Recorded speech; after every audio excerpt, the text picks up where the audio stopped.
Hello guys, welcome to the BOXPARK Global Podcast. I am Lucy. And I'm Eugene. And welcome to a special episode. Now, if you're watching this and not actually listening, you're probably like, wait, what is going on here? Where are they? Where are they? A little switch up. Again, we're always surprising you guys. We're here again surprising you for a Wimbledon special podcast at PLAYBOX at BOXPARK Croydon. Yes, sir. Yes.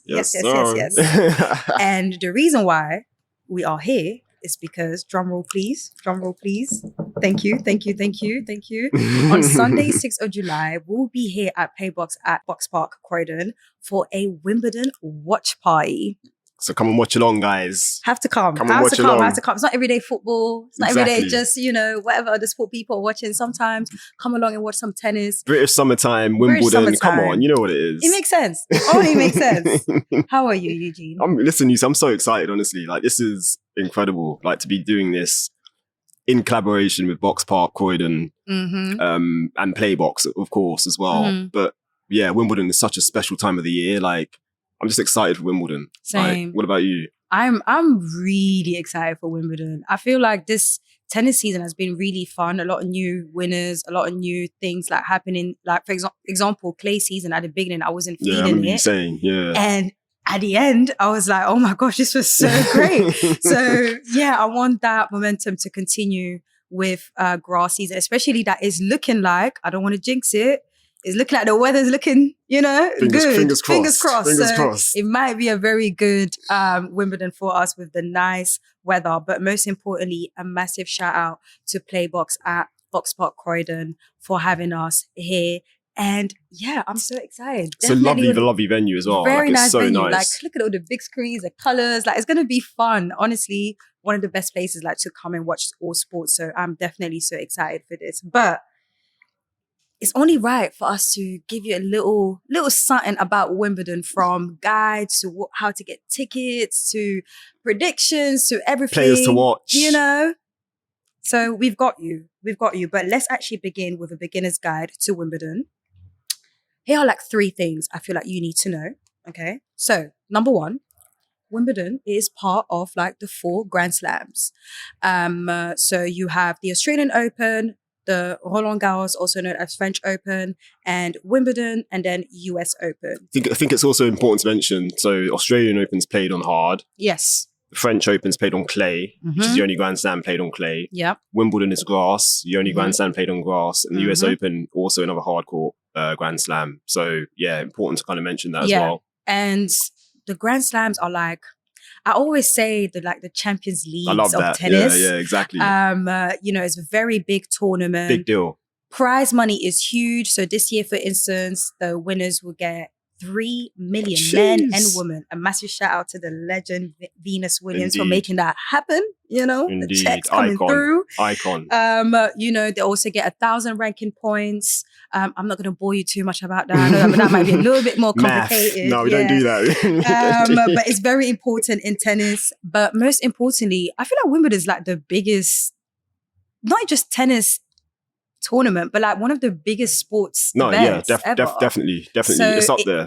So when players win this is completely different. Which goes back to my second point as well, is the most prestigious tennis tournament.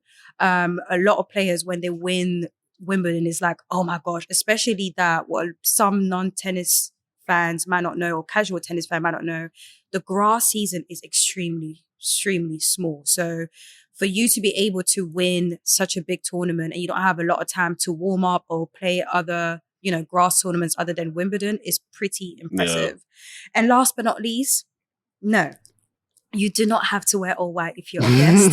That is only for the players. I actually thought that the first time I went Wimbledon. Really? I thought I had to wear something white.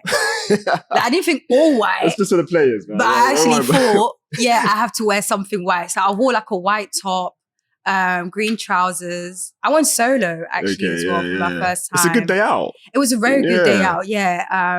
I did have a little bit of pims here and there, but it was a nice moment. But so I'll say these are the 3 most important beginner guide for Wimbledon. Here are some things you need to know if you're going to Wimbledon in person. So number 1, use the app. Use the app, use the app, use the app. You will have to use the app anyways because that's where you get your ticket. But use it beyond that. I feel like Wimbledon actually has the best app. Yeah, I think it's probably one of the best. For all of the Grand Slams. Yeah.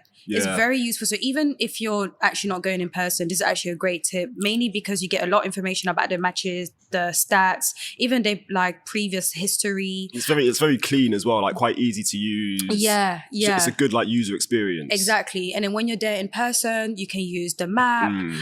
You have an idea of where the courts are, especially that sometimes when it comes to tennis tournaments, matches, courts like can be moved or cancelled. Just so that you can stay up to date. There's so many things that you can do with the app. So yeah, don't just use it just to get your ticket. Use it to also enhance your experience when you're there in person. And the second thing that I will say is take advantage of the fact that you can actually bring food and drinks on site. A lot of people don't know this. So yeah, I mean, cost of living and that is a bit high and everything. So please don't be shy from taking a couple of sandwiches or whatnot, some fruits or crisps or whatever. And even booze, you're also allowed to even bring some booze, but please do go to the website and check the requirements. Obviously, there are some rules of what you can bring, what you can't bring. So you can bring like champagne or whatnot, but please don't be walking in with a bottle of Henny or Rare Nephew. They're going to tell you to go, to throw that away. So, move along. Yeah. And speaking of food, which is the next point, you must have the strawberries and creams when you're at Wimbledon. Like that is you just have to do it. You can't go to Wimbledon and not have strawberries and creams. And the best thing about it is actually only £2.50, which has been the case since 2010. So shout out to Wimbledon for keeping that. That's crazy. That's crazy. I know. Because strawberries aren't cheap. So it hasn't been affected by inflation. That's wild. That's true. That is crazy. Let's keep it that way too, guys. Please. Maybe we should have mentioned that. Let's not give them some ideas. Like, don't make that price go high. But yeah, and I'm not even just saying it because it's just like Wimbledon. The strawberries are actually, I don't know what it is. I feel like they put something in the strawberries. I've only had them once. I mean, I'm not a big strawberry guy. I'm just going to put it out there. But yeah. Okay, so that means I've got a mission this year to make you eat more strawberries and creams then. So yeah, we're going to do that. But honestly, every time I go as a fan or media, I always have strawberries and creams. Like, it's so sweet, so nice. And obviously it's strawberry season, so it makes sense. And another thing you have to have, no debate, the Pims. You have to have the Pims. Either get a jug with you and your friends or get it solo in a cup. And yeah, it's just very refreshing, very nice. But yeah, so bring your food, bring your drinks. But the two things to have at Wimbledon is definitely the strawberries and creams and the Pims. And on the Pims as well, I want to say other Grand Slams have like kind of copied Wimbledon now, because I think each Grand Slam now has like a signature drink. Like their own thing. So like US Open have a honeydews. Exactly. And Wimbledon's I mean, Pims. I'm not just saying this because obviously we're Brits and we're here, we're at home, but it's not hitting like Pims, that's all I'm saying. Because the Pims are very refreshing. Yeah, and it's like quite sweet as well. Yeah. Like, I've got a sweet tooth. I'm not a big alcohol drinker, but I feel like it's Pims. an easy drink to like get into compared to like, I feel like honeydews, you either have to like it or don't like it. Where at Pims, I think honeydews is stronger than Pims. Yeah, it is. Like that can get you lit. I'm just saying, I took a little sip while I was watching the match. I was like, whoa, hold on a minute. Are we at tennis or are we in the club? Which one is it? But yeah, the next thing I would definitely need you guys to know is that it's the Wimbledon etiquette. Now, just like tennis matches in general, just please, make sure you don't clap during the matches, like between the matches and stuff. It's just like... It's not so much between, like, it's basically clapping or making noise during a rally. Like, you can clap between points. Yes, that's it, Which is very, like, obviously that's like orderly and civilized. Mm-hmm. But yeah, don't be making noise, like, midway through players hitting balls, because that's just it's going to disrupt them. And to be fair, I feel like compared to all other tennis tournaments, I feel like Wimbledon's even the only one where like even if you make a lot of noise while there's like a break or there's nothing, people will still like turn around. So that is why a lot of players always say, oh, Wimbledon, we have like the most polite crowds and everything. And then you have fans saying, no, that's not true because the football crowd is so different. Like there's a lot of energy. There's a lot of like, come on.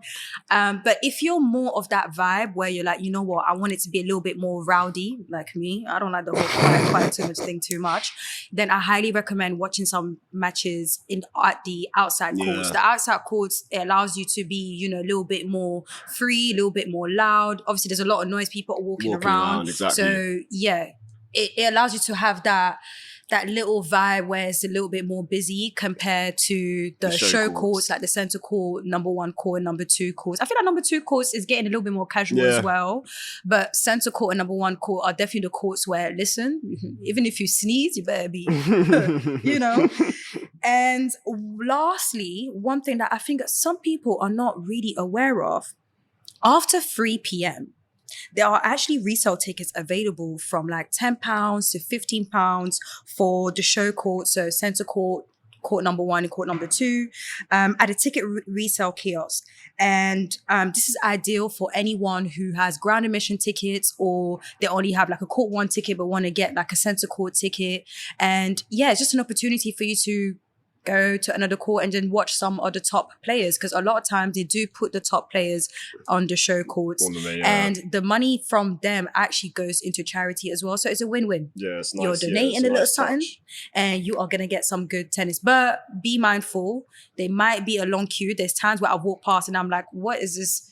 What is going on? Do you know what's crazy? The first time when I was going Wimbledon before media, I never knew about the resale kiosk thing. No, it wasn't until we were media and I kept on seeing this long queue. I'm like, you guys are on my, like, what is going on? And then I'm like, I saw resale. I was like, oh. So that's Makes how I sense, found out about it. So yeah, so probably start queuing before 3 p.m. if you can. But just something to keep in mind in case you don't have any show courts tickets. Good shout. But speaking of tickets, let's cover the most popular topic ever when it comes to Wimbledon: how to get Wimbledon tickets. And Lucy is the expert, guys. So you're in good company. You're in good hands. I'm just saying, you know. Thank you so much, Eugene. Okay, so there are 2 main ways to get the Wimbledon tickets, right? You have the Wimbledon ballot, and then you have the queue. So let's actually start with the ballot. Now, the ballot actually begins from let's say a year before, from like August. Yeah. So for instance, the ballot for this year was open from last year, August. And you'll have to sign up, make a Wimbledon account and everything. And it's very simple. You just sign up for the ballot, and then you just sit down and relax. And that's it. Obviously, there's a period of when you can no longer sign up for the ballot. I think it's become even shorter lately. I don't know what the cutoff is, yeah. Before it was a couple months, but I think they've cut it off for like a couple weeks now. Okay. Yeah, they've cut it a couple, much more like shorter and stuff now.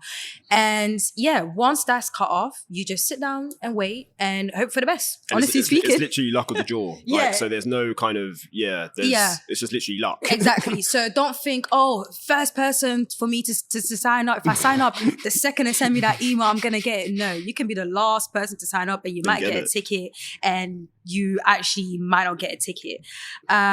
And then once you do get the tickets, they will send it to you. But one thing about Wimbledon is that they will send it at random. And what I mean by that is you can get accepted through the ballot, and you might get a women's final ticket. You might get a first day ground admission ticket. You might get a number 2 court ticket for a Wednesday. It's really, really random. That's the one thing about the ballot. You don't actually get to really pick what day, what court. Like have a say, yeah. Exactly. So obviously with the ballot being open so early, you might be like, oh shoot, but I have some plans. I might not be able to go anymore, or this date doesn't work out for me. I might have work. The good thing about it is that if you're accepted through the ballot, you are allowed to return the tickets as long as it's 24 to 48 hours before your actual match. So you don't actually have to, it's not by force. They're not, you're more than welcome to return them. Which gets to the best point and to the easiest way to get the tickets to Wimbledon for me anyway. So let's say you didn't get accepted through the ballot, right? You're like, oh shoot, I'm never going to Wimbledon. That's not actually really true. The thing is about the people who sign up through the ballot and not successful, you actually get access to resale tickets. And those resale tickets are basically the tickets that people have returned, or, they're available tickets. I don't really know how they work, but all I know is you have access to the resale tickets. Normally they'll send emails a couple months before Wimbledon starts, but the resale tickets will start to sell from probably like a day or 2 before Wimbledon actually begins. And unlike the ballot, you actually get to pick the day and the court that you want to go to. And that is how I was always able to go Wimbledon. But that's also subject to like availability. Subject to availability, yes. Yeah. So before, I always applied through the ballot, never got through. Never. Okay. So guys, please don't think, oh, ballot's going to work. No. I know some people have applied for 10 years, 15 years, never got a ticket, right? They've never been able to go. However, I was still able to go thanks to that resale option available. But here's the trick even with that. It's Hunger Games, okay? You see that struggle that you go through when you're trying to buy them Beyonce tickets when they're out? It's exactly the same Every man thing. for themselves. Listen, it is not easy. Like, I remember there was one time I got a centre court ticket on a Saturday at 10 p.m. So it's very random. Yeah. It's very That's 23, difficult.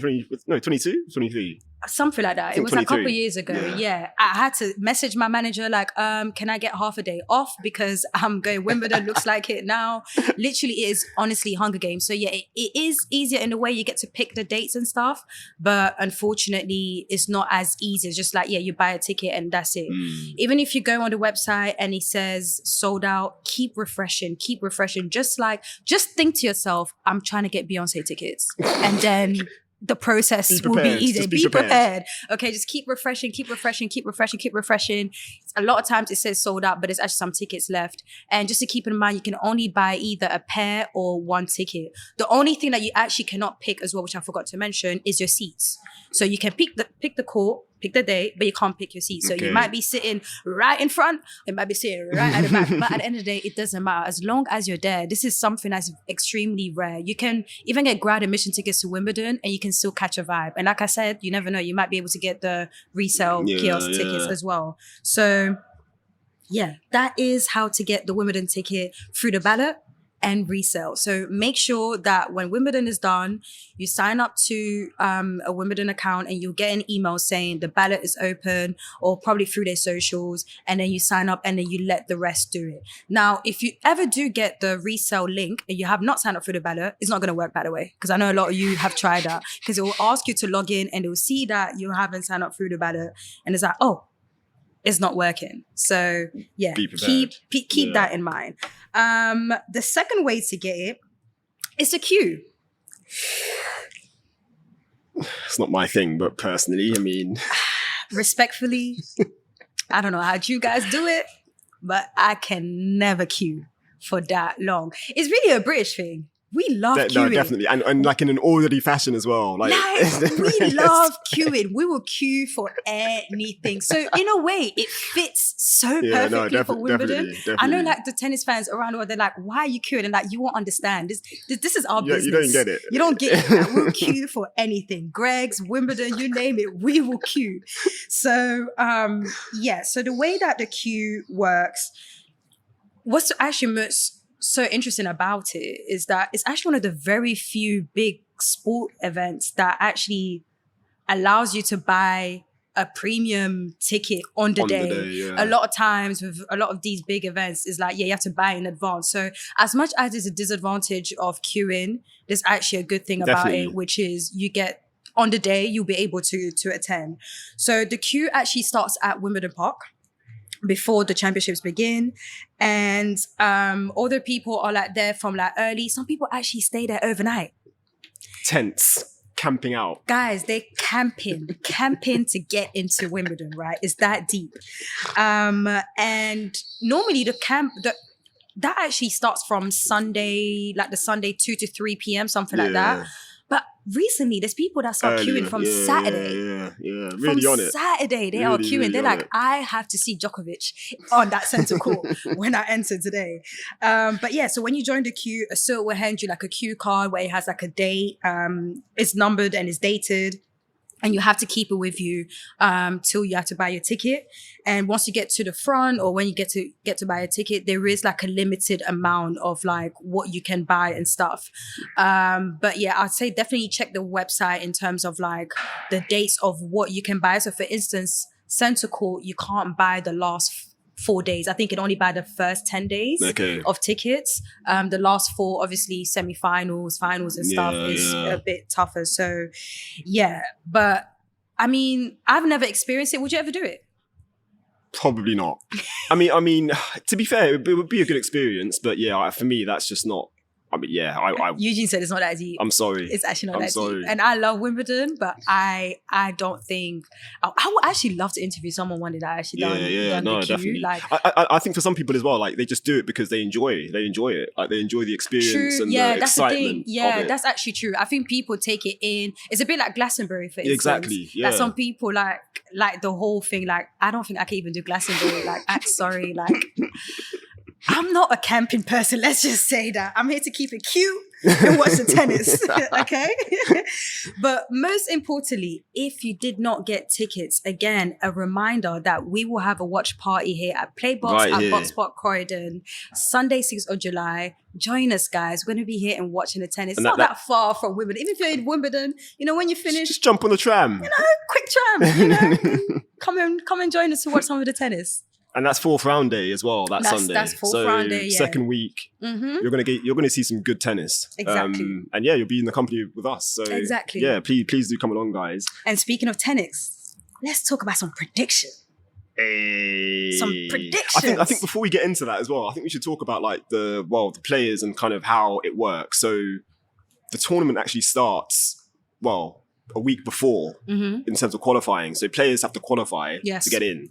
So there are literally 128 players in both the men's and women's draws that are playing for 16 spots in the qualifying competition. So it's quite tough, like to think 128 players are actually playing for only 16 spots. Yeah. Like that is insane. And it's tough to see as well. Like because in order to qualify, you've got to win 3 matches in a row. And those matches are all best of 3 sets for men and women.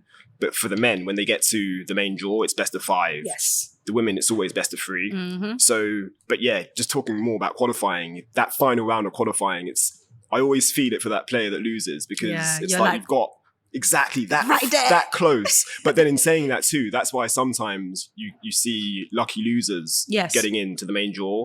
So a lucky loser is a player that's lost in the final round of qualifying, but someone in the main draw is pulled out due to injury or last minute, basically. Yeah. A lucky loser from qualifying gets in. So what you tend to find as well is that players that have lost in the final round of qualifying, they'll hang around during the tournament for like the first 2 or 3 days. Yeah, a great example of that was Giovanni Pesci-Perica last year. Exactly, yeah. He lost. He was a lucky loser. And he got in as one of the players pulled out. Reached the 4th round. And he reached the 4th round of Wimbledon. Unbelievable. So yeah. You do, look out for that. Because people often say, what's the LL like next to the player's name? Like, because you either get a number or, the LL or W, which means a wild card, which we'll talk about later on as well. Yeah. And then in the main draw now, it's, all Grand Slams, it's 128 players in the main draw. So again, it's a lot. It's a lot of players. A lot. 32 of those are seeded. So the top 32 players in the world basically are amongst the 32 top seeds. And with the seeds, the kind of benefit of being a seed is that you can't meet another seeded player until the 3rd round. Yes. So it's like another big top player. Exactly. Essentially, you have like two matches that are like, you should win as a seed. Yeah. But there's no guarantee. I mean, you sometimes get top seeds getting knocked out in the first round. This is what I love about Grand Slams as well, because everyone is bringing it. The money is big, the ranking points are big, and this is a great opportunity for you to get to shine through. So you will, don't be thinking, oh yeah, this big player against that player, it's going to be nothing. You're going to check that score and be like, what? They lost. So be aware of that. For sure. But I think that's important to kind of like, just give a quick kind of, summary or breakdown of like how that all kind of works. Yes. But predictions. What are you saying? You're not going to like mine. I'll tell you that much right now. You can tell me. What's your prediction for Wimbledon this year? So, okay, just off the top or off the bat. All right. My men's winner. Okay. It's going to be Novak Djokovic.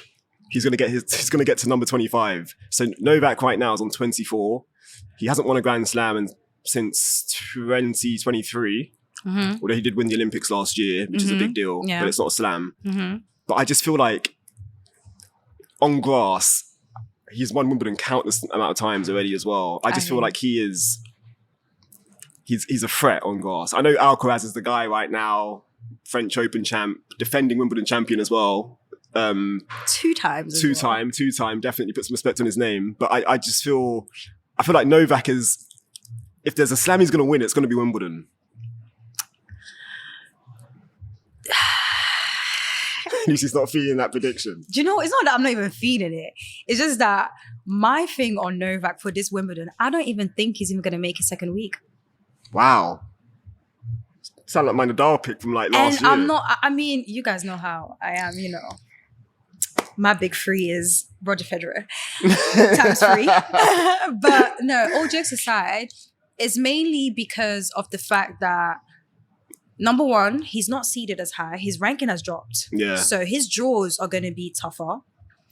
Number two, I think the kids are catching up to Uncle. They're catching up to him. They're catching up. They know what to do. And I know it's a different surface, but he's still, you know, 24 Grand Slam champion. But clay season, French Open against Yannick Sinner, proved it. Yannick Sinner dragged him. He played well though, Lucy. But yeah, but this is what I'm you. saying. So when you get to Wimbledon, I mean, I feel like the main advantage that Novak has with Wimbledon is that it's grass. A lot of these kids are not really experienced on grass, so it might be a little bit tougher for them. But again, I think he's going to have a tougher draw. I think as much as the thing is about Djokovic is very smart with his game, especially on grass as well. But I think he's going to have some tough moments to catch up with them. We'll see. So that's why I'm not saying it as just like being, you know, controversial or whatever, but I'll honestly be surprised if Novak makes it to the second week. So who's your pick for the men? For the men, I actually think Yannick Sinner. Really? I think Yannick Sinner because what happened at the French Open, I think Yannick Sinner is eating him up. And he's made it far to Wimbledon a lot of time as well. I think last year he was like semi-finals or quarterfinals. He made it to second week anyways. And I think Sinner has this different drive at the moment. And I feel like that French Open final against Carlos Alcaraz, like longest French Open final in history. When you listen to some of his interviews on Carlos Alcaraz, he said he couldn't sleep as well for a few days. And even before that match, he was like, Alcaraz is a person that keeps me up at night. Do you know how insane that sounds? Like, he knows what he's doing. So I'm hoping we actually get another Alcaraz and Sinner semi-final or final. Well, it'll be a final because they're 1 and 2 seeds. That's true. Yeah. It's a final, yeah. So I'm looking forward to that. Interesting. If it happens, it will be absolutely wonderful so that we can get that. Fascinating. That revenge. So for the women, you said? So for the women, I'm going to stick to my revenge bit. Oh, yeah. Actually, you know what? I'm stuck between Sabalenka and Keys. Oh, really? Keys? Yeah. I like that. I'm stuck between Sabalenka and Keys. Keys could be a 2-time Grand Slam champion in the year. I'm not too mad at it. I mean, last year, I think she had a really nice shot. It's just unfortunately she was slightly injured against Jasmine Paolini. That was a fire match. Tough. She's playing really well this entire season. I know it was a bit tough for her at Queen's, which is what I watched at the HSBC Championships. She was playing there. But I have either Keys or Aryna Sabalenka. I can't pick one, sorry. Interesting. Sabalenka, I think, is because she's been close as well. And for her to make 2 Grand Slam finals. She missed out last year. She didn't play last year, did she? Was it the year before? Was it last year or the year before? I think it was the year before. I want to say it was last year. I can't remember, but yeah, but I think one of those two. I kind of need you to give me one, Lucy. I kind of need you to give me one. You know me, man. Come on. Okay, I'm going to go Madison Keys. Go on, Maddie.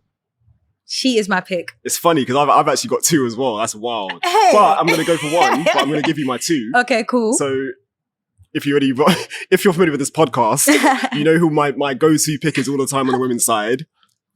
Coco Gauff. World number 2, Coco Gauff, French Open champion. Hey. But yeah, her best, to be fair, Wimbledon is probably it is her least best Grand Slam. So she's only reached the 4th round. I say only. Mm-hmm. Every other slam, she's reached quarters or better. Yeah. And won 2. So yeah, but I feel like she's got a good game on grass, man. Like she's got the game for grass. Like I think it will need her a little bit more time. I think in like 2 years, I think she'll peak like on grass. Do you know what it is as well? I feel like with grass, because that's where she had that breakthrough. Exactly. I think a lot of people just expect like, oh yeah, Coco's going to it's going to happen. It's going to happen eventually. I think it will happen eventually. I just think right now, just like a little bit of time. But I think she might make it further this year though. Yeah, no, I hear that. And then my second pick, another American. Yeah. Who? Amanda Anisimova. She's playing good tennis. She's playing very good tennis. She got to the Queen's final. Yes. She did lose to Tatiana Maria. Yes. But yeah, I feel like Anisimova's been a player, again, if you're familiar with like, if you follow tennis, basically, you would know the name Anisimova. And she hasn't had... She won a 1,000 title this year. Exactly.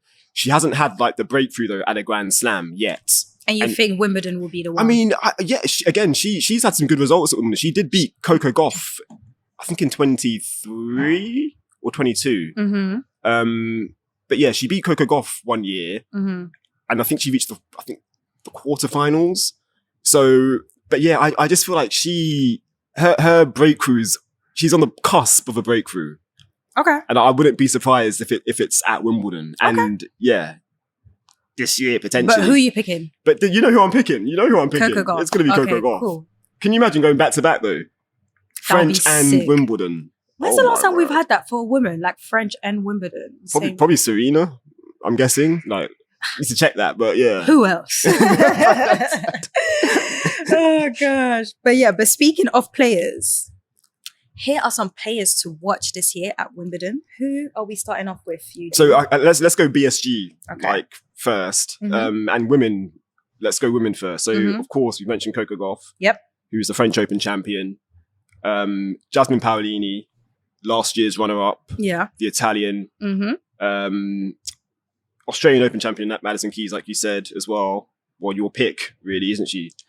Naomi Osaka. Again, she's a 4-time Grand Slam champion. Alicia Parks as well. She'll be in the main draw as well. She's a top 50 player, American. Hailey Baptiste as well, another American who's doing pretty well this year. Yeah, great season. Victoria Mboko, Canadian, very exciting, 18-year-old. Yep. Everyone's very excited about her. Taylor Townsend, who's the women's doubles champion, actually, from last year with Katerina Siniakova. And she won the Australian as well this year. Exactly. And Britain's Heather Watson, who's also a wild card this year. So, and she's also a Wimbledon champion. She won the mixed doubles title a few years ago now. So, yeah, they're the women we'll be paying particular attention to. Yep. The men, so we've got the world number 10, Ben Shelton. Ben Shelton, very exciting American, lefty. Francis Tiafoe, friend of the pod. Yeah. Another American, exciting player. Felix Auger-Aliassime, Canadian. Giovanni Pesci-Pericard, who we mentioned. Exciting Frenchman. Gael Monfils, another Frenchman. Again, like showman. Everybody loves Gael Monfils. For sure. Gabriel Giallo, the Canadian. Shouts out to Giallo as well. Yeah. More on him later on. Yeah. And yeah, two British wild cards. So we've got Jay Clark and George Lofhagen, who are also going to be in the main draw as wild cards. So they're the players we're going to be like specifically focused on in terms of Blackspin Global. Yes. Some Brits now. So we have to talk about the Brits. And who are we talking about next? Right now, this is probably Jack Draper, the world number 4. So he'll be seeded 4th, Lucy. So he won't be able, basically, he'll avoid meeting Alcaraz and Sinner until the semi-finals. It's a big look. Big look, guys. Big look. I'm saying is, get ready. We might get a bank holiday or something coming up. It's coming home. It's coming home, guys. It's not everyday football coming home sometime. Tennis coming home but too. No, seriously, guys. Jack Draper, for me, he's the real deal. Like, he's a proper player. A really great season. I put him up there like with Murray in terms of like seeing his kind of rise and the kind of gradual progression in his game, and like he's respected. And speaking of Murray, I see that you are not coaching anyone, so I don't know, man. When you're done with your tour, let him rest. Your little comedy tour, whatever that tour is, holler at our boy Jack Draper and let's bring it home more often. Let Murray rest, man. Let Murray rest. But no, I think I think Draper has a very, very good shot. And again, I would not be surprised if, he's in the semi-finals, possibly a final. I mean, right now he is playing the HSBC Championships as we speak, and I think he's playing today for his semi-final. Yeah. So he actually might face Alcaraz for the final, or whoever. Well, if Alcaraz makes it to the final, of course. And yeah, so his grass season is looking good.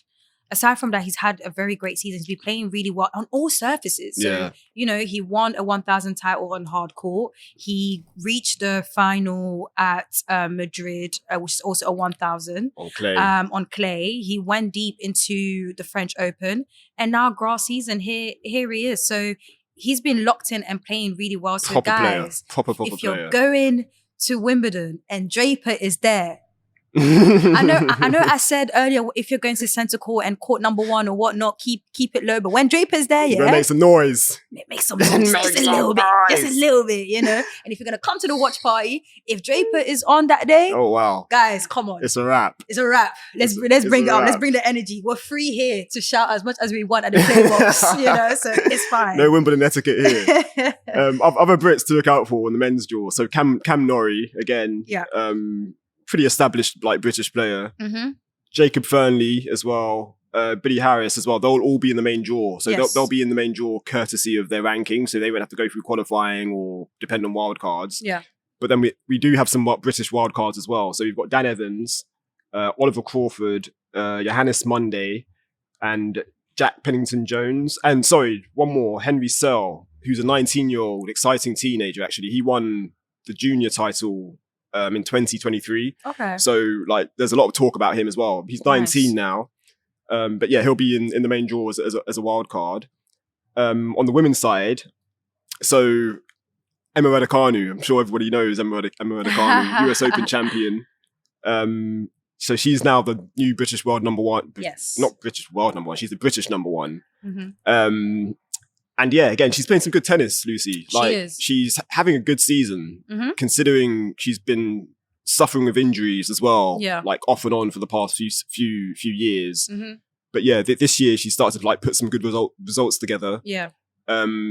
Played doubles at Queens as well with Katie Bowles, nice. which is fun. Bolsakanu, look out for that. Maybe that might feature at Wimbledon. We're not sure. But yeah, Raducanu will be the kind of biggest hope on the women's side in terms of Brits. Yeah.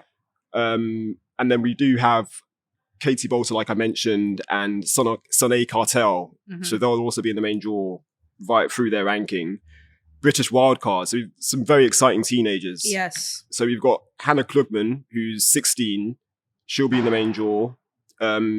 Mika Story, this is a name I'm even going to struggle with. Oh, this is your bag. So she's a 16-year-old. She won the US Open last year, the junior girls US Open title last year. Okay. So her name's Mika Story. I'm sorry, I'm going to butcher your name. I'm so sorry in advance. Mika Story Sasyelevich. Mika, 16 years old. I'm just going to clap in case you actually did. Thank you for trying. And like I said, she won the US Open last year. So some good pedigree there. Mm-hmm. We also got Mimi Zhu, who's 17. She'll also be in the main draw. And then 3 more British wildcards. So Jodie Burridge, Harriet Dart, and Fran Jones. They'll all be in the main draw as wildcards. So some exciting names and a lot of Brits as well, obviously, that kind of get handed wildcards because obviously I find it interesting that some people were surprised that Boisson didn't get a wildcard. Yeah, yes and no. Because Petra Kvitova, she got one, but Kvitova is a former champion. She's a former champion. But I think there's one more to be announced, although I think Boisson's already confirmed in the qualifying draw. So I wasn't that surprised, to be fair. That's what I'm saying. I'm surprised at people being surprised. Yeah. That's my surprise. Yeah. She made it that far, but, it's clay and, and that's it. But either way, shout out to her for making it far. Indeed. For the French Open. Indeed. So, yeah. Who is the one player that you need to see on centre court, Eugene? One player I need to see on centre court. Mm-hmm. We kind of mentioned him. Can I give you 2? Okay. So the guy is going to be Carlos Alcaraz. Okay. Electrifying. Mm-hmm. I think when you watch tennis on TV, it doesn't do the players justice because the movement, the way they're hitting the ball, the power, you don't get that unless you're there in person. For sure. Although if you come to BOXPARK and watch with us in PLAYBOX, we can give you a little sense of how that feels. But but yeah, I think watching tennis in person is like a completely different experience. And I feel like a player like Carlos Alcaraz, that it's more apparent watching him because it's just, it's like he's playing a different sport. For sure. Essentially. I'm with you on that one. And then a woman I find fascinating as well. And again, seeing her, I think it was 2 years ago, I saw her on centre court for the first time. It's Jasmine Paolini. And again, for someone of her size, the power she generates, it's scary. And again, she's a great mover. And like we said, she was a runner-up last year. Like, so no surprise, she can play on grass. But I think for me, those two are like two of the most exciting players I think right now. Okay. For you? I'm not disagreeing with what you're saying. I think I'm actually going to go. I'm hoping there's going to be a match where he can play on centre court, which is Frances Tiafoe. Oh, God. Last year, what a match. Played against Carlos Alcaraz. Took him to 5. Crazy. And he wasn't even 100% fit as well. Let's remember that. Exactly. And it was so good. I feel like Frances Tiafoe, when you put him on show courts, he lights really it up. He lights out. Like people love, even here, they really love him. Like his face was everywhere on the Barclays ads and stuff. But but he really brings the energy and the entertainment. So I'm really hoping that there's going to be a match for him to play on centre court. And for the woman, I'm gonna go with, some people might be shocked about this because of the temperature at the moment, Aryna Sabalenka. Fair enough, yeah. Aryna was it that exaggerated? I'm sorry. Okay. Okay, I get right now. She's apologized. You know, she's apologized, guys. So we can move on. And Coco said it's cool as well. Yeah, and so, I think she actually did apologize to her personally. She sent her a private message. But either way, let's put the drama aside. But in terms of the actual games and the actual match, Aryna Sabalenka, every time I watch her live, I'm like, nah, this is crazy. Her power, her energy. I know a lot of people like to complain about the whole like her moaning and stuff. I love it. Sorry. When you say moaning, what, the grunts? Like the grunts and everything. Okay, I love the grunts. Male, female, whatever. But she gets a lot of slack about it. I love it. Be dramatic about it. It's too quiet at Wimbledon. Drama. I love the drama, guys. Grunt as loud as you can. Like, that's how she grunts. That is literally how Aryna Sabalenka grunts. So yeah, those are the two players I'm definitely looking forward to on centre court. Last but not least, best dressed prediction at Wimbledon this year. Now, this is a bit tough because Wimbledon has a strict rule, as we mentioned earlier. It has to be all white. Literally all white. It's the only Grand Slam as well that has that kind of rule in force. Like the rule is so strict that I remember Nick Kyrgios, when he wore the red cap during the final, he got fined for that. Yeah, and his red dunk. I think he was wearing like red Jordans. Yeah, or something like that. He was like, I don't care, bro, fine me, but this drip, you guys need to see that. Same as Yannick Sinner, he had to ask Wimbledon for like permission for him to wear his Gucci bag into court as well. Yeah, Gucci obviously boy. He's sponsored by Gucci, and I was just like, this is crazy. Like all these rules, although they relax it a little bit for the women, for instance, they can wear like pink shorts if they want something like that. Yeah. But yeah, I don't know who I have for best. It's difficult, like you said, because obviously the all white thing. So you can't be that kind of adventurous, really and truly. But I will say I've seen a few ads or promotional clips. Yeah. Mainly through Adidas. So Adidas athletes, their fits for Wimbledon this year looking very, very nice. Shout out to Elina Svitolina. She looked so good on those pictures, those promotional shoots. But yeah, the fits are looking... Because it's looking like traditional, but there's like a lot of green in there as well. Yeah. I'm guessing they'll be able to wear it when they walking in on court and outside of court. Yeah, I think even the on court like fits, there's still going to be that green. Yeah, thing? Okay. Like green accents. Like, women is relaxing the rules a little bit. Look out for Felix Auger-Aliassime. He's an Adidas athlete. Gabriel Giallo as well. Yes. They're the only two that come to mind in terms of black spin. But yeah, Svitolina, she looked really nice on it. I'm looking forward to seeing that. But yeah, in terms of this, that's pretty much it. There's not Coco, New Balance, she's... I mean, New Balance has been killing it this year. They've been killing it this year. The only thing is that, again, all white. So I don't know how is that going to go, but I'm pretty sure it'll be like a nice car, like a nice... They always find a way to make it. TFO as well, Lululemon.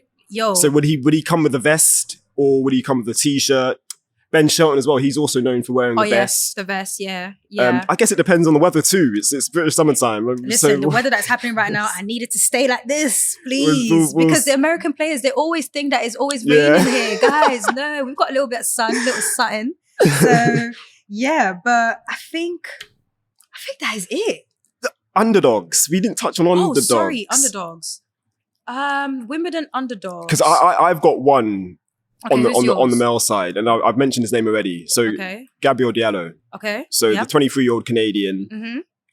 He actually won his first title this year in Bosch. And that was in the Netherlands, exactly, on grass. Reached the second round or third round at Queens. No, second round at Queens. Yeah, well, round of 16. Yeah. Won a round after literally coming to London 2 days after winning his first title in the Netherlands. Incredible turnaround. But again, I feel like his game is well suited to grass. I think he's like 6'8", big serve, solid off both wings. He moves well on it as well. And exactly. he did, I remember when I interviewed him, he did say that his coach is well experienced on grass. So that helped him as well. But although he did say he never thought his first title would be on grass. Look at that. Here we are. So yeah, I think Diallo is someone he could potentially make the second week. He won't be seeded as well, so that could be an upset for a seeded player early on. We'll see. So look out for that name. I thought you were going to go with someone that's another Canadian, but I won't say any more. I was thinking about it. Okay. I was thinking about it. Victoria Maboko, my girl. Guys, I'm telling you, keep an eye. You guys are going to come back to this video and gonna be like, I remember when Lucy from Black Spin Global mentioned Victoria Maboko. She put us on. That is how good this young girl is. She had her breakthrough. Well, she's had her breakthrough this year. She's playing so well. She's the type of player where she's great at everything. Yeah. But definitely, I feel like her most powerful thing is her backhand. But she moves so well. Like, when she plays against top players, every time at the end of the match, the top players are like, no, she is going to be a problem. Yeah. Like, I respect her. She played Polo Badosa. Polo Badosa was like, why is she hitting like Arina Sabalenka? That is crazy. That is how good she is. So, yeah, I'm definitely looking forward to Victoria Maboko this Wimbledon. It's like the Canadians aren't bringing it. No, definitely. Yeah, definitely. They are. Definitely. Yeah, guys, I think we've done you guys justice on your Wimbledon guide. So again, remember, we will be here at PLAYBOX at BOXPARK Croydon, Sunday, 6th of July. Come and watch tennis with us, guys. We're going to bring the vibes, bring the energy. If you are going in person, don't run and go home. Just come here quickly, for a drink or two. Pass through, like Eugene said, quick tram, quick bus. Like, literally it's around the corner. Like, it's not that far from Wimbledon. So join us for the championships. And most importantly as well, if you are really trying to get into tennis, make sure that you actually listen to our podcast. Now, during Wimbledon, we are there in person every day, obviously except for the 6th of July because we're going to be here. And we do daily pods. So at the end of the matches, once all the matches are done, we talk about the players, specifically the black players, and giving you a rundown of what has happened. We also include some press conferences as we go to the press as well. So yeah, if you want to stay up to date into tennis, it's not every day there's a big platform. Sometimes just listen. Come and support the small independent. The small independent one. Yeah. So yeah, we'll be giving you all the updates from podcasts to socials to everything. We will be there to give you all the coverage on the championships. And yeah, I am really looking forward to Wimbledon this year. The weather's looking nice. Same. Although I will say, and we're going to end it on here. It's just, Wimbledon is not Wimbledon without rain, Lucy. Like, I just have to say, I'm sorry. So guys, be prepared. Be prepared. Like, it might rain, but the good thing is we have 2 show courts that have roofs. Centre and number 1, if it is raining outside, the show goes on those 2 courts. Yes. So just be prepared for that. Yeah, for sure. But in saying that, it's going to be a great time. And I think I'm looking forward to it. I cannot wait. For sure. So guys, enjoy the championships and we shall see you here Sunday, 6th of July. Take care, guys.